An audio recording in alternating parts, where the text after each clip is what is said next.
Bonjour tout le monde. Aujourd'hui, on commence l'univers vivant, qui est le thème jusqu'à la fin de l'année, qui est très vaste et très intéressant. On va commencer avec le thème 24, la biosphère. Et c'est normal si ce mot vous semble familier, c'est parce qu'on a déjà parlé des sphères. Si vous vous rappelez bien, on avait l'atmosphère, qui est l'enveloppe d'air autour de la Terre, l'hydrosphère, qui est l'enveloppe d'eau autour de la Terre, la lithosphère, qui est l'enveloppe solide de la Terre.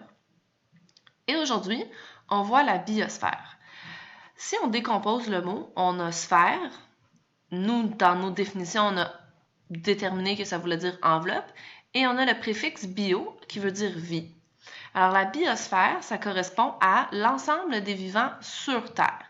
Et sur, je l'ai mis en italique parce qu'il y a aussi de la vie dans la Terre. Pas très creux, mais surtout les insectes vont habiter dans la Terre. Alors, sur, c'est juste une façon de le dire. Fait intéressant, on a un musée de l'environnement à Montréal qui s'appelle la biosphère. Et ils ont joué un peu avec les mots, c'est rond. La biosphère, c'était à la base un des bâtiments de l'Expo 67 qui correspondait aux États-Unis. Mais aujourd'hui, sur l'île Sainte-Hélène, ils en ont fait un musée de l'environnement à Montréal. Donc, ça vient rejoindre notre définition de biosphère. À la première page du thème 24, on a notre petite définition ici. La biosphère constitue l'ensemble de la vie sur Terre. La vie est apparue il n'y a pas si longtemps que ça, il y a 3,8 milliards d'années. Bien que la vie soit très diversifiée, tous les êtres vivants possèdent 7 caractéristiques en commun. Donc, tous les vivants, que ce soit une algue au fond de l'océan ou un insecte ou un être humain, on a tous les 7 prochaines caractéristiques en commun. La première, c'est que les vivants sont composés de quelque chose qui s'appelle une cellule. On va voir ça dans quelques cours, donc je ne vais pas trop m'embarquer dedans, mais les vivants ont obligatoirement soit une ou plusieurs cellules. Deuxième caractéristique, les vivants font des échanges avec leur milieu. Si je prends un exemple de l'être humain, un des échanges que je peux faire, c'est que j'inspire de l'oxygène, je l'utilise dans mon corps et j'expire du dioxyde de carbone. Donc, je redonne au milieu du dioxyde de carbone, on a fait un échange. La troisième caractéristique, c'est le vivant réagit aux stimuli. Un stimuli, c'est très vague comme mot. Des exemples que je pourrais vous donner, c'est la lumière, le son, les vibrations, etc.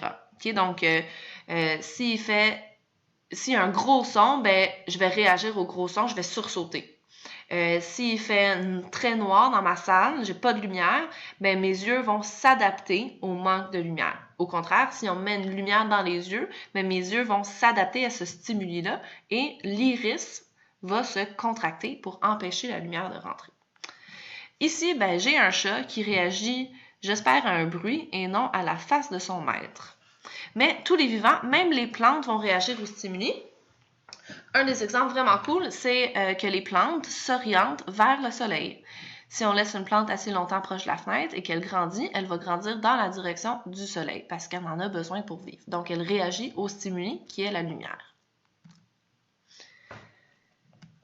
On continue avec nos caractéristiques. Donc, au numéro 4, on a que les vivants peuvent, 1, grandir et se développer et 2, se réparer. Pensez-y. On va prendre l'exemple de l'humain. Alors, les bébés, bon, évidemment, on grandit, on ne reste pas un bébé toute notre vie, ça serait assez drôle. On se développe, un peu synonyme dans ce cas-ci, et on est capable de se réparer. Donc, on joue au soccer, on tombe, on s'égratigne le genou, ben, notre corps va, par lui-même, réparer la blessure. Alors ici, j'ai mon petit dessin de pingouin, le petit pingouin, puis qui devient un grand pingouin. Les vivants peuvent se reproduire. Bon, l'image a encore son but. Donc, tous les vivants, même les plantes, les algues, tout ça, si c'est pas capable de se reproduire, ce n'est pas un vivant. Les vivants doivent être capables de se reproduire pour que l'espèce perdure, pour que l'espèce continue à vivre. Numéro 6, le vivant peut s'adapter.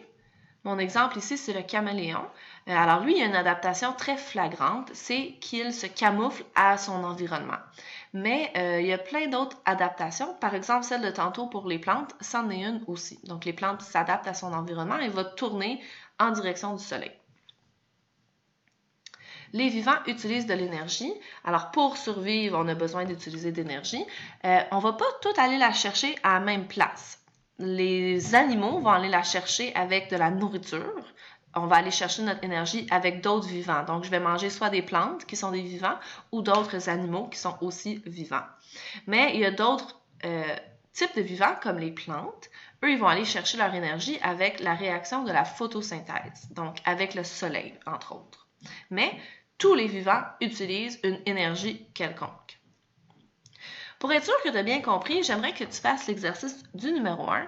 Je veux que tu prouves que l'érable, notre arbre bien aimé au Canada, est un vivant.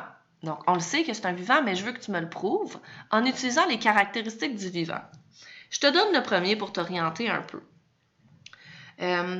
Alors, je pourrais dire qu'avec la première caractéristique du vivant, avec un microscope, je peux voir que l'arbre est composé de plusieurs cellules. C'est peut-être un peu difficile, mais pour les autres, vous êtes capable. Alors, faites pause ici et vous rejouerez la vidéo une fois que vous aurez complété cet exercice-là.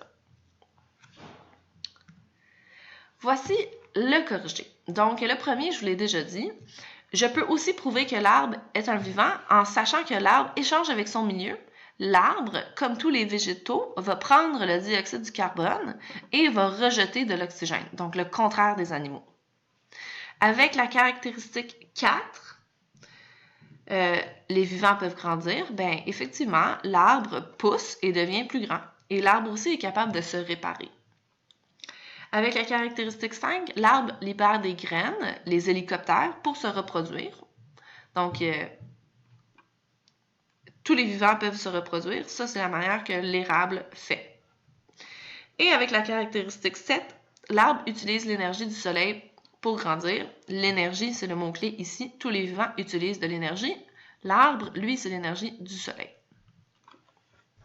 Si vous avez des questions, notez-vous votre question dans votre cahier d'exercice, dans votre cahier de notes. Comme ça, vous pouvez me la poser quand on va se revoir.